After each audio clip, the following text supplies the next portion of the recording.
네, 오늘 제목은 꿈에서 시작되다, 꿈에서 시작되다라는 제목으로 말씀을 같이 생각해 보도록 하겠습니다. 일제시대에 저항시인으로 유명한 이육사 시인이 지은 광야에 보면 이런 시구가 있습니다. 지금 눈 내리고 매와 향기 홀로 아득하니 내 여기 가난한 노래에 씨를 뿌려라. 다시 천고의 뒤에 백마 타고 오는 초인이 있어 이 광야에서 목 놓아 부르게 하리라.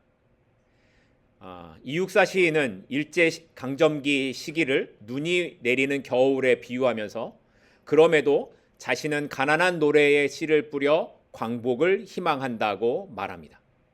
그리고 언젠가는 백마 타고 오는 초인이 나타나 광복의 날을 맞이하게 할 것이다 라는 희망을 꿈꾸었습니다. 이렇게 일제시대에 많은 독립을 외쳤던 사람들의 꿈은 우리나라의 해방으로 이어졌습니다. 그들은 자신들에게 마주한 현실 속에서도 미래를 향한 꿈을 꾸었고 그 날을 소망했습니다. 그리고 지금 당하는 당장의 현실의 모습이 얼어붙은 겨울과 같을지라도 나는 그 꿈을 포기하지 않겠다고 외쳤던 것입니다. 이렇게 꿈은 한 사람의 인생과 그 꿈을 꾸는 사람들을 이끌어가는 힘이 됩니다. 그러나 성경이 우리에게 보여주는 꿈은 단지 우리가 꿈꾸는 희망만을 이야기하는 것으로 끝나는 것이 아님을 보여줍니다.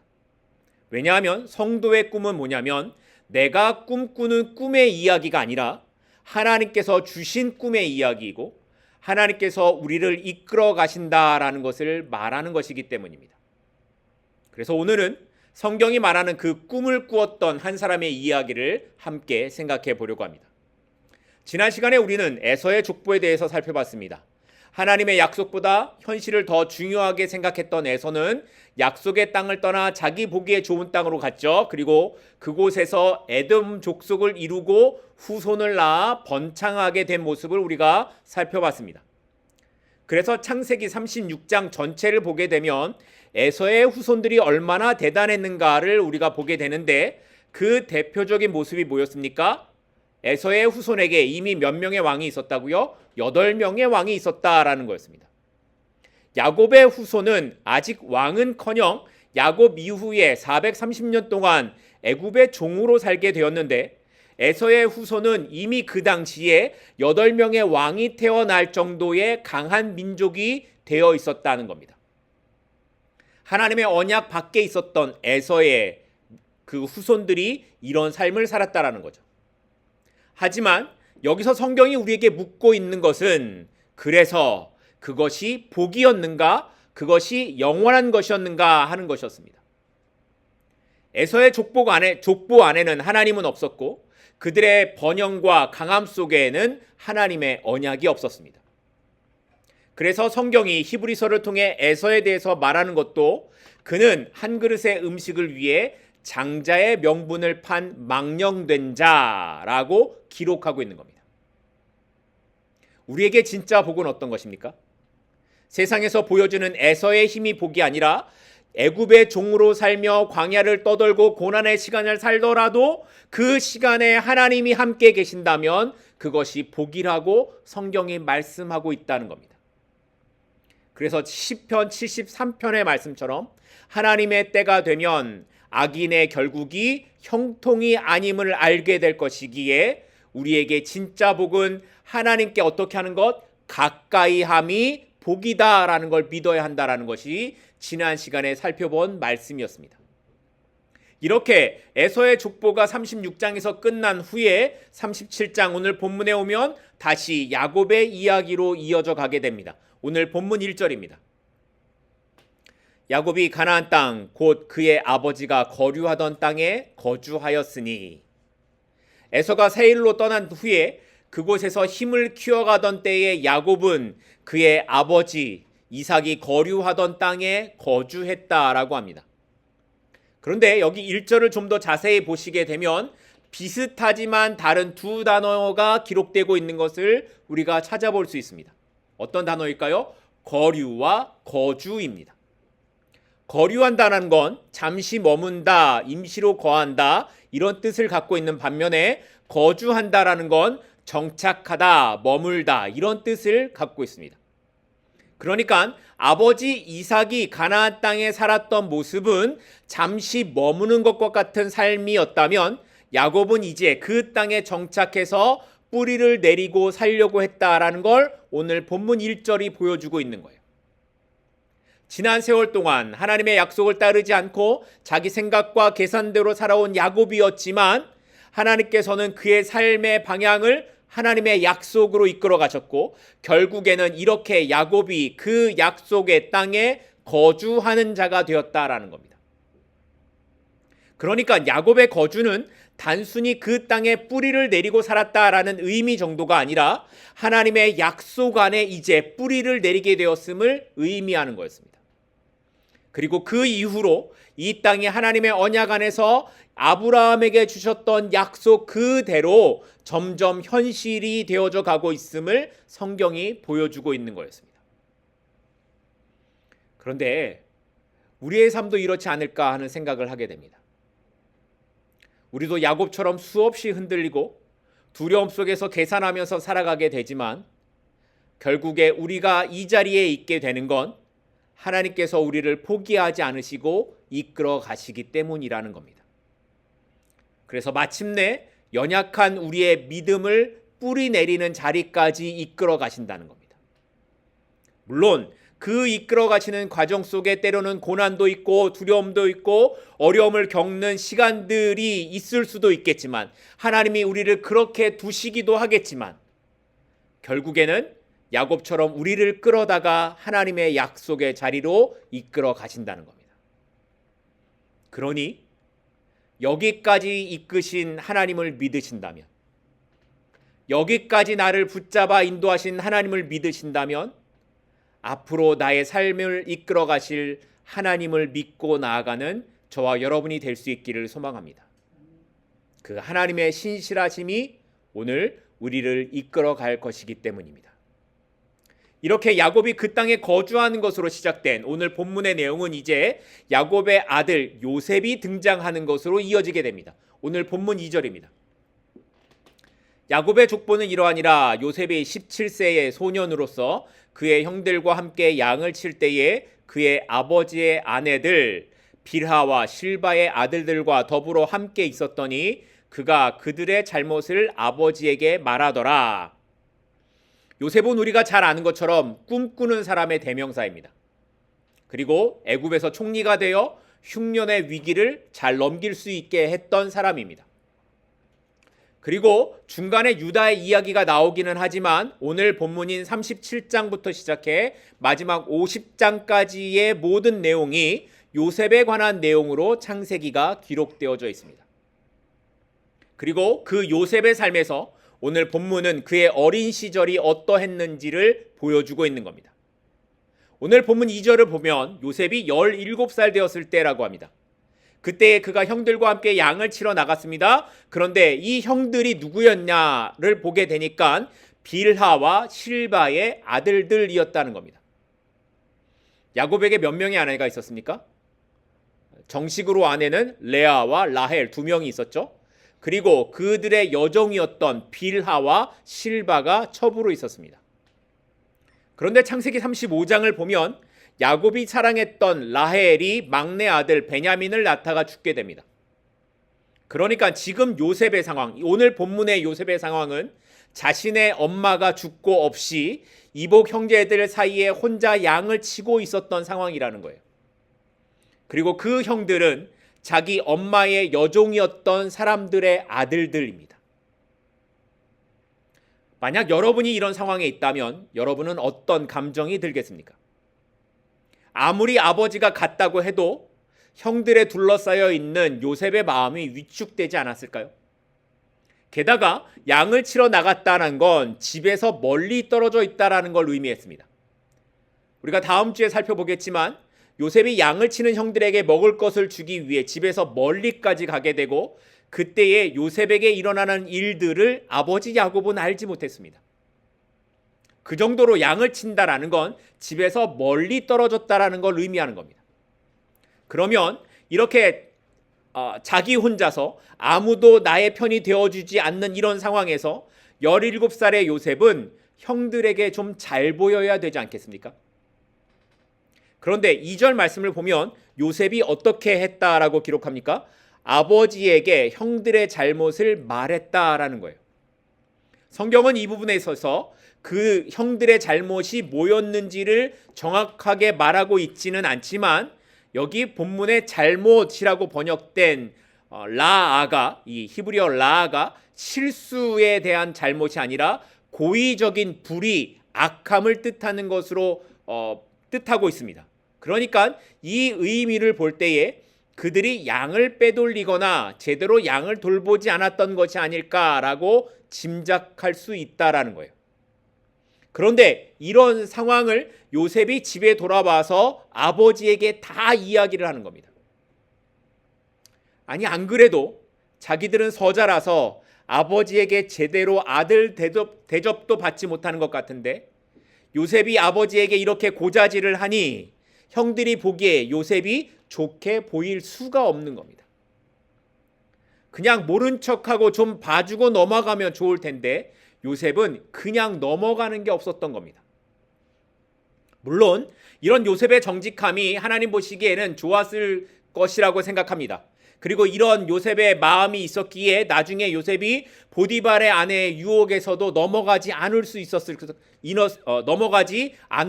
겁니다. 하지만 요셉은 자신의 이런 성품으로 인해 형들에게 미움을 받게 되었고 형들의 질투가 점점 심해질 수밖에 없었을 겁니다. 그리고 이런 상황에서 더욱더 모든 형들이 요셉을 미워했던 이유는 아버지의 편애 때문이었습니다. 오늘 본문 3절입니다. 요셉은 노년에 얻은 아들이므로 이스라엘이 여러 아들들보다 그를 더 사랑함으로 그를 위하여 채색 옷을 지었더니. 야곱이 다른 아들들보다 요셉을 더 사랑해서 뭘 했다고요? 채색 옷을 지어 입혔다는 겁니다.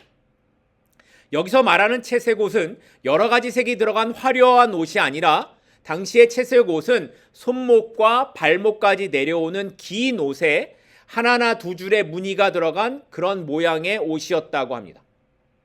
그러니까 멋을 내기 위해 입는 화려한 옷이 아니라 좀 더 사람들에게 권위를 보여주기 위해 입는 옷이 채색 옷이었다라는 거예요. 그래서 채색 옷을 입었다라는 건 나는 일을 하는 사람이 아니라 그 집의 가장이나 상속자다라는 걸 의미하는 것이기도 했습니다. 그런데 야곱이 맏아들 루벤이 아닌 요셉에게 이런 옷을 해서 입혔다는 겁니다. 마치 내가 가장 요셉을 아끼고 사랑해 라는 걸 다른 형제들에게 보여주고 있는 거였습니다.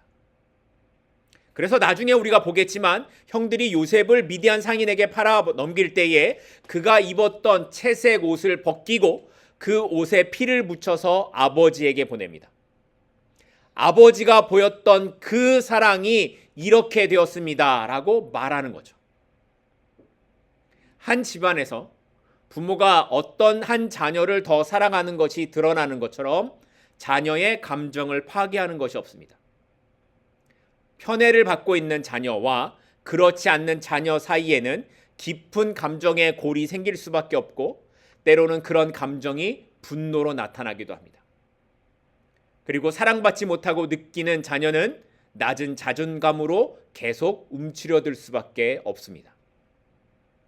물론 부모가 볼 때 여러 자녀들이 있다고 하더라도 그 중에 더 사랑스럽게 행동하는 아이들이 보일 수 있습니다.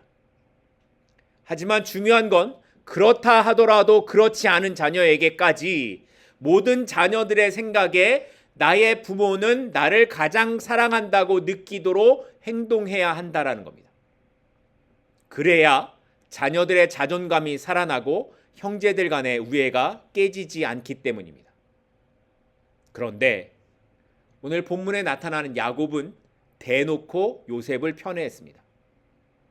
그리고 그 때문에 다른 형제들은 요셉을 미워하는 마음이 더 커져갈 수밖에 없었던 겁니다. 그렇지 않아도 요셉이 아버지에게 형들의 잘못을 이르는 성격 때문에 다른 형제들에게 사이가 좋지 않았는데 아버지는 오로지 요셉만 좋아하고 심지어 상속자에게 입히는 채색 옷까지 입혀주니 요셉은 형들에게 왕따를 당할 수밖에 없었을 겁니다. 아주 야곱이 형제들끼리 싸우라고 부추기는 꼴이 되는 겁니다. 그런데 이렇게 요셉과 다른 형제들의 감정에 골이 깊어가던 와중에 요셉이 어느 날 꿈을 꾸게 됩니다. 그리고 그 꿈으로 인해 형제들과 요셉 사이에는 돌이킬 수 없는 상태가 되고 말았습니다. 오늘 본문 6절과 7절입니다. 요셉이 그들에게 이르되 청하건대 내가 꾼 꿈을 들으시오. 우리가 밭에서 곡식단을 묶더니 내 단은 일어서고 당신들의 단은 내 단을 둘러서서 절하더이다. 요셉이 꿈을 몇 개 꿨을까요? 2개 꿨습니다. 그 중에 첫 번째 꿈이 뭐냐면 요셉과 형들이 곡식단을 묶었는데 형들이 묶은 단이 요셉에게 절하는 꿈을 꿨다라는 거예요. 그런데 이 꿈 얘기를 요셉이 누구에게 했습니까? 형들에게 이 꿈 얘기를 한 거예요. 그러니까 형들이 얼마나 열이 나겠습니까? 야, 그러면 네가 진짜 우리들의 왕이 된다는 말이냐? 네가 우리를 다스린다는 거야? 그러면서 요셉을 더 미워하게 되는 겁니다.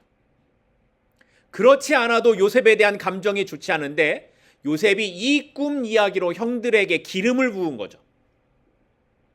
여러분이 만약 요셉이라면 이런 말을 형들에게 할 것 같으십니까?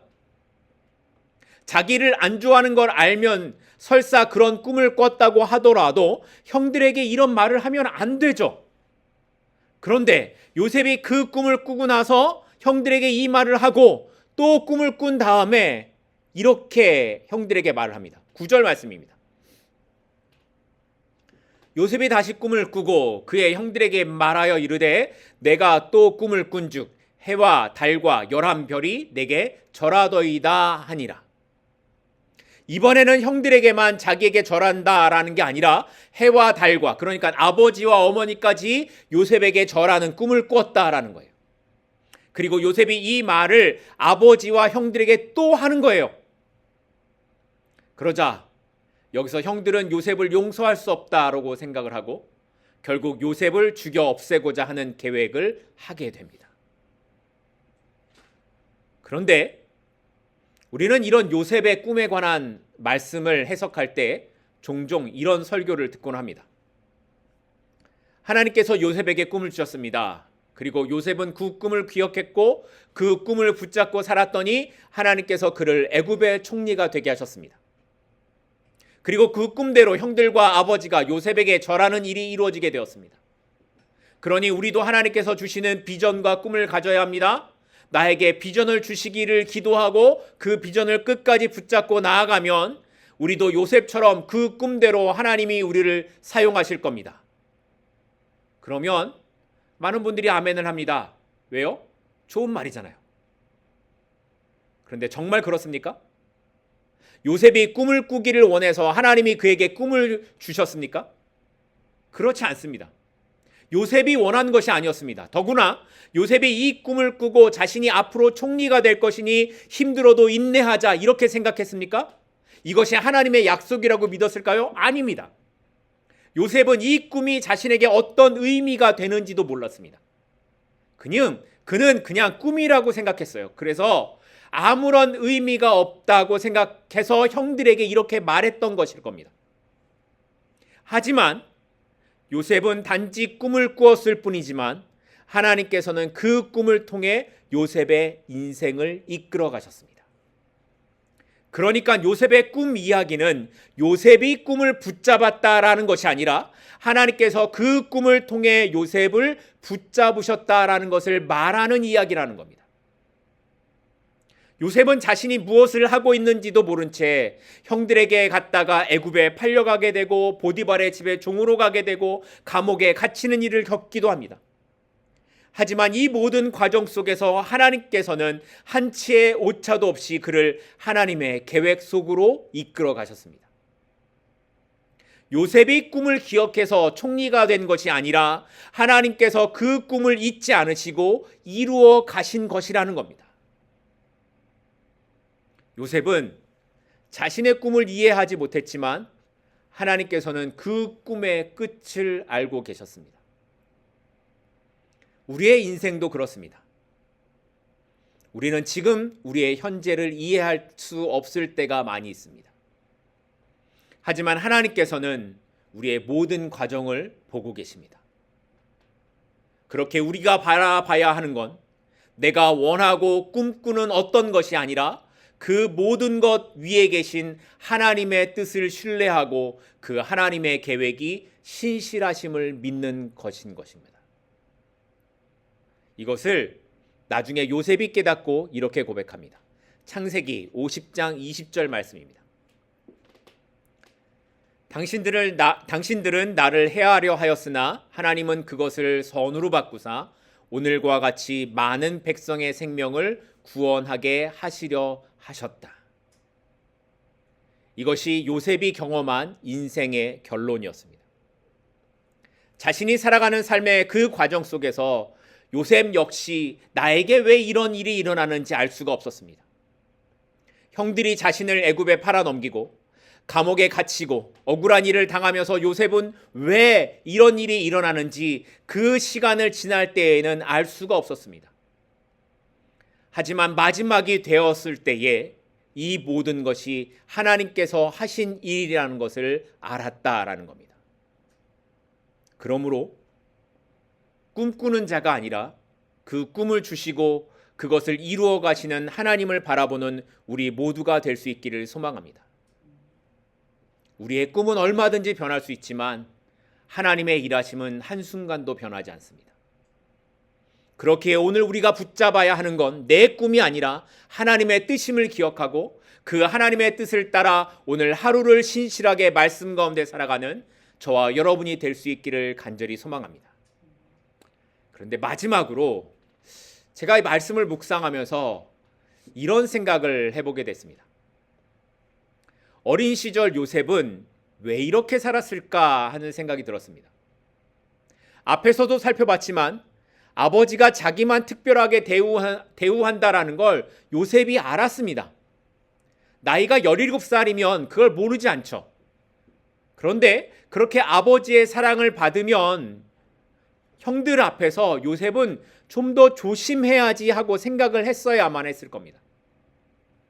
하지만 요셉은 오히려 형들의 잘못을 아버지한테 이르고 형들과의 관계에 대해서 아무런 생각이 없는 것 같이 살아갑니다. 꿈을 꾸는 것도 그랬습니다. 첫 번째 꿈을 꾸고 형들이 네가 우리의 왕이 되려는구나 하는 말을 들었으면 내가 이런 말을 하면 안 되겠구나 하는 생각을 했어야 하지 않겠습니까?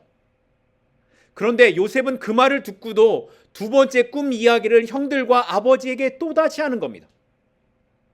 나이가 17살이면 이 말을 하면 어떤 일이 일어날지 충분히 알 수 있을 텐데 요셉은 정말 해맑게 아무 생각이 없는 사람처럼 행동하고 있는 것처럼 보여지는 겁니다. 아버지의 특별한 사랑을 받아서 그랬는지 모르지만 요셉의 이 행동은 이해할 수가 없고 그가 보여주는 이 형들과의 관계성, 사람들과의 관계성은 빵점에 가깝습니다.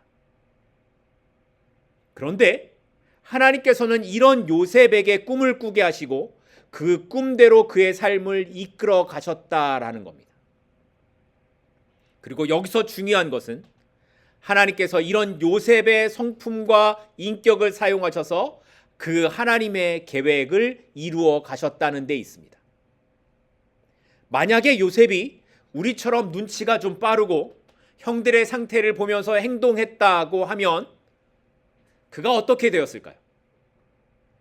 만약에 요셉이 꿈 이야기를 한번 했다가 형들한테 욕을 바가지로 얻어먹고 반성한 다음에 다시는 그러지 않겠다라고 결심했다면 그가 어떻게 되었을까요? 그러면 요셉이 애굽에 팔려가는 이런 일을 당하지 않았을지도 모릅니다. 그런데 요셉의 이 눈치 없음과 빵점인 관계성 때문에 또 요셉을 보호해 줄 어머니가 죽고 없다라는 이런 환경 때문에 요셉은 형들에게 죽을 뻔하고 애굽에 팔려가고 감옥에 갇히고 마지막에 애굽의 총리까지 되었다라는 겁니다. 이렇게 하나님께서는 우리를 사용하실 때 우리의 완벽함을 요구하지 않으신다라는 겁니다. 하나님께서는 우리의 부족함까지도 하나님의 뜻을 이루는 도구로 사용하십니다. 마치 요셉의 눈치 없음과 미성숙함과 형제들 사이의 갈등까지도 사용하셨던 것처럼 하나님께서는 오늘 우리의 부족함까지도 사용하셔서 하나님의 계획을 이루어 가신다는 것입니다. 그러니까 하나님께서 찾으시는 사람은 완벽한 인생이나 완벽한 믿음의 사람이 아닙니다. 하나님께서 요셉을 선택하신 것이 하나님의 뜻이었듯이 오늘 우리를 부르시는 것도 전적인 하나님의 은혜일 수밖에 없는 것입니다.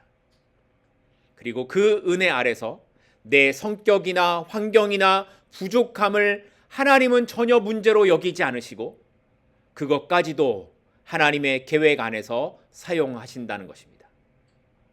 물론 요셉은 그 자신의 부족함 때문에 고난을 경험하게 됩니다.